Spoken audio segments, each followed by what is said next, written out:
Você investe sabendo todos os riscos existentes nos seus investimentos, tanto em renda fixa quanto em renda variável? Nesse vídeo eu vou te ensinar os 3 riscos que você deve tomar cuidado ao investir o seu dinheiro. Vem comigo, quebrada!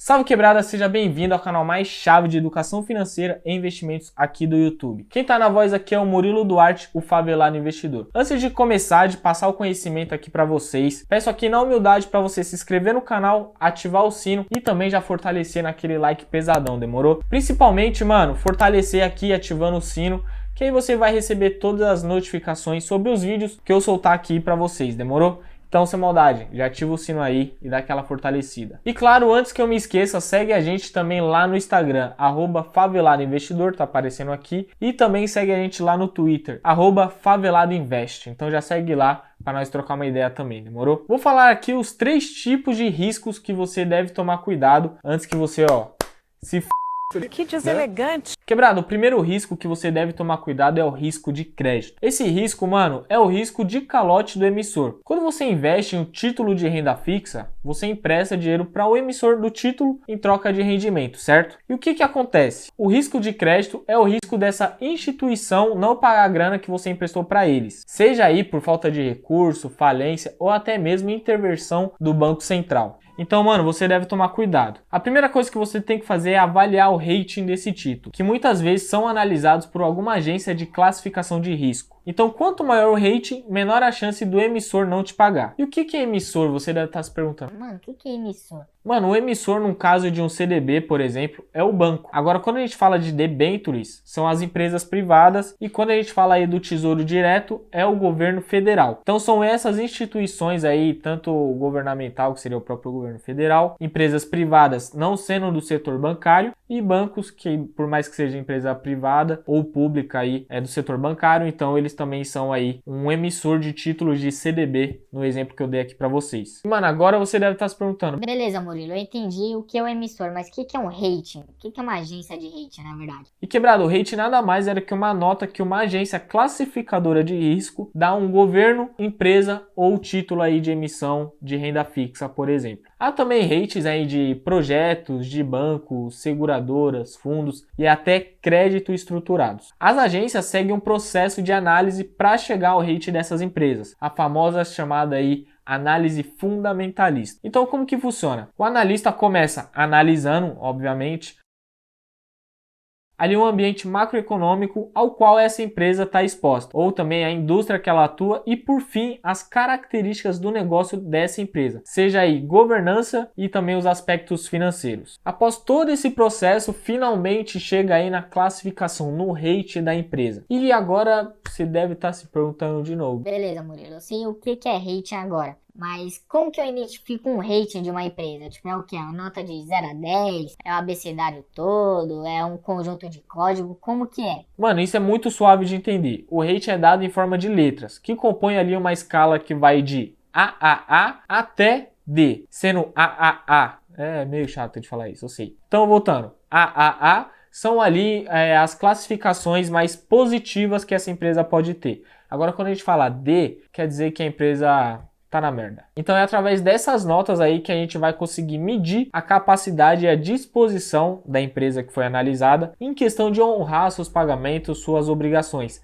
sendo para os credores e também ali para os seus fornecedores e até nós como investidores. Então, mano, para dar uma resumida geral aqui nessa parte de rating, classificação, é da seguinte maneira: quanto maior o risco da empresa não te pagar, menor é o rating. Hoje temos aí 3 principais agências globais de classificação de risco, que são a Fitch Ratings, Moody's e S&P Global Ratings. Ó, meu inglês até que tá daquele jeitão. Todas essas empresas aí têm suas próprias metodologias e análises para definir os seus ratings. Há diferenças também nas escalas de cada agência, que podem ser vistas nesse quadro aqui que já está aparecendo para vocês, com a comparação entre os ratings em escala global de cada uma. Então é o seguinte, quebrada, sempre quando for investir em algum título de renda fixa ou em alguma empresa aí na nossa bolsa de valores, vê a nota do rating dela. Por exemplo, olha esse caso aqui da Oi, que em setembro de 2019 a empresa S&P abaixou o rating dela e, mano, naquela época eu lembro muito bem que as ações despencaram. E quebrada, partindo agora para o segundo risco, que é o risco de liquidez. Risco de liquidez nada mais é a dificuldade em transformar o seu investimento, a sua aplicação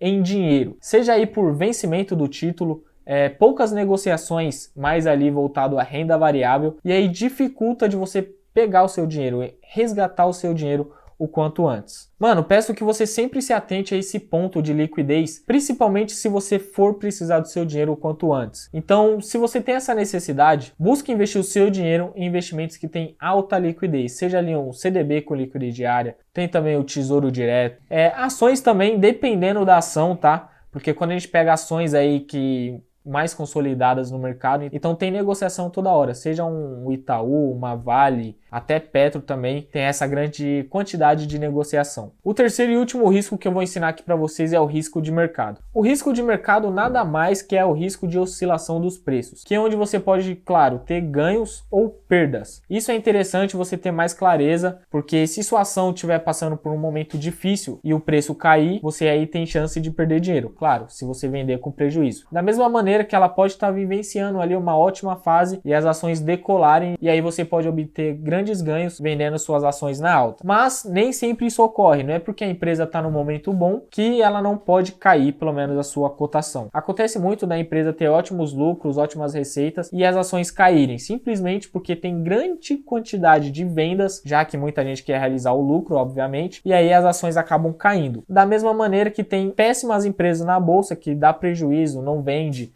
tá endividada e as ações aí pode decolar, subindo aí, que eu já vi ações valorizando mais de 100% e a empresa não era muito boa, ao meu ver. Então é sempre você ter uma clareza melhor do risco de mercado, que nem sempre porque a ação tá subindo ou caindo, quer dizer que a empresa tá numa boa ou péssima fase. Bom, quebrada, são esses aqui os 3 tipos de risco que eu quis trazer para vocês, que é o risco de crédito, o risco de liquidez e o risco de mercado. Se você gostou desse vídeo, já peço aqui na humildade para você já deixar o like pesadão, se inscrever no canal e ativar o sino. Principalmente, mano, ativar o sino, porque aí você vai ficar por dentro de todos os vídeos que eu soltar aqui para vocês, demorou? E não se esqueça também de seguir a gente lá no Instagram, tá aparecendo aqui, ó, @faveladoinvestidor. E, mano, não deixa de seguir a gente também lá no Twitter, tá aparecendo aqui, ó, @faveladoinvest. A gente dá uma tumultuada da hora lá e uma descontraída e ensinando da melhor maneira, certo? Então já segue lá a gente também. Quebrada, é isso, essa visão que eu quis passar para vocês aqui e não percam o foco.